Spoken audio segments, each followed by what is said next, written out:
Vamos a hablar justamente de la inflación, esta que está por encima de las metas del Banco Central de Reserva. Para ello tenemos a Arturo García, profesor de SAN, ya con nosotros. ¿Cómo estás, Arturo? ¿Qué tal? Muy buenas tardes. Buenas tardes, Juan Carlos. Encantado. El proceso inflacionario que ha derivado de la crisis económica producto de la pandemia no es solamente un fenómeno en el Perú, pero estos números que evidentemente están por encima de lo esperado, han superado el 3%, que es el tope máximo que pone el Banco Central de Reserva. ¿Es una cifra verdaderamente preocupante o digamos que está en los rangos normales según lo que pasa en el mundo? Bien, en efecto hay que contextualizar el tema de la inflación en el país. Si bien es cierto, los últimos 3 meses la inflación anualizada ha superado el rango meta 3%, en junio fue 3.25 anualizado, julio 3.8 y ahora en agosto 4.53. Sin embargo, es la menor de la región, una de las más bajas de la región. Tengamos en cuenta que los factores de la inflación son, uno, el incremento de precios de alimentos, ¿no?, como el trigo, maíz, aceite de soya, y el incremento de la energía, como el petróleo, el gas, ¿no? Esto ha hecho, ¿por qué? Porque el mundo está creciendo más este año. Entonces el mundo está demandando más alimentos y también más energía para su actividad económica, más combustible, petróleo. Tan es así que la inflación analizada en julio, por ejemplo, en Estados Unidos fue de 5.6%, la más alta en los últimos 13 años. En Alemania fue 3.8%, la más superó el rango meta de la eurozona, que era 2%.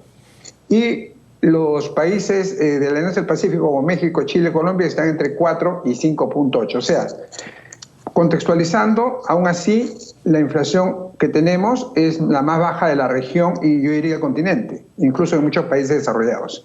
Ahora, el Banco Central estima que esta inflación es transitoria porque los precios de los alimentos van a tender a la baja, así como el petróleo, ¿no? Y esto debe situar la inflación anualizada dentro del rango meta de 3% en los próximos 12 meses.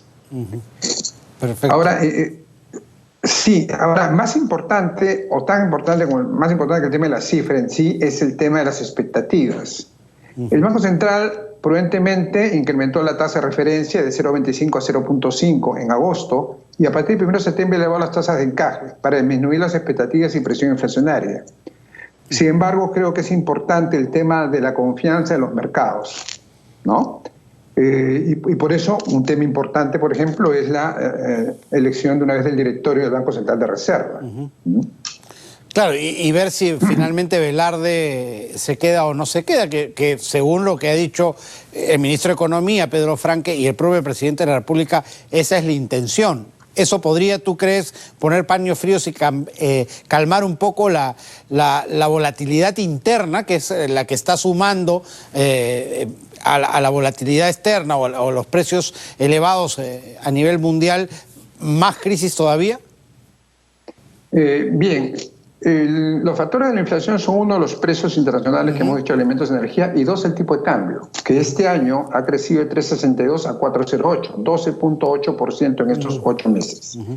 Si bien es cierto, hay un componente internacional por la apreciación del dólar en el mundo, hay también un componente local, que es el tema de incertidumbre electoral, los primeros 6 meses del año, y bueno, actualmente una incertidumbre política en el sentido de que si bien es cierto, el mensaje económico que nos lanza el MEF es claro y pro empleo, pro mercado, en el sentido que ha señalado que el objetivo principal del gobierno es el empleo, que se va a promover la inversión privada, inversión pública y eficiencia en el gasto público, que se ha realizado las reglas de prudencia fiscal, lo cual es sano y es un gran mensaje a los mercados. Lo cierto es que por el lado político hay algunos mensajes no consistentes con este mensaje económico, y eso realmente termina de no tranquilizar a los mercados. Dentro de este contexto, yo estimo que el tema del Banco Central es fundamental. Recordemos que en estos 20 años, del 2000 al 2019, el Perú tuvo la menor inflación de la región, 2.6% promedio anual en 20 años, incluso menor que muchos países desarrollados. Y eso ha sido por tener un Banco Central independiente, autónomo, y con directores técnicos y, lógicamente, la meritocracia propia de los funcionarios del Banco Central. Claro, eso no se debe romper, pero ¿tú crees que por ejemplo, el dólar pueda quedar por un largo tiempo estabilizado en promedio en 4 soles si es que la turbulencia política no se frena? Bien, ya hay proyecciones de muchos analistas o bancos de inversión estiman que si el gobierno es un gobierno, digamos, democrático moderado, como dentro de todo lo viene siendo, ¿no? En el tema económico, podría el dólar estar entre 4 y 4.10 en lo que quede el año, dependiendo nuevamente cuáles serán los pasos en estos meses. El MEF ha dado 2 pasos importantes este mes. Uno, aprobando el proyecto de presupuesto, que incrementa un 7% el presupuesto del año pasado y donde 30% de los recursos van a educación y salud, 10% a transporte, sectores fundamentales. Y además aprobó el marco macroeconómico multianual, donde proyecta las cifras macroeconómicas para los próximos 4 años. Si bien es cierto, algo optimista, yo creo que el tema está en la promoción que se haga a la inversión empresarial y el tema el tema tributario, ¿no? Claro, porque con un dólar alto finalmente tenemos precios caros en la calle, ¿no? De los productos finales, porque si es que no se importan completamente, muchos productos de primera necesidad tienen componentes que sí se importan y eso hace que el precio esté elevado, pues, ¿no?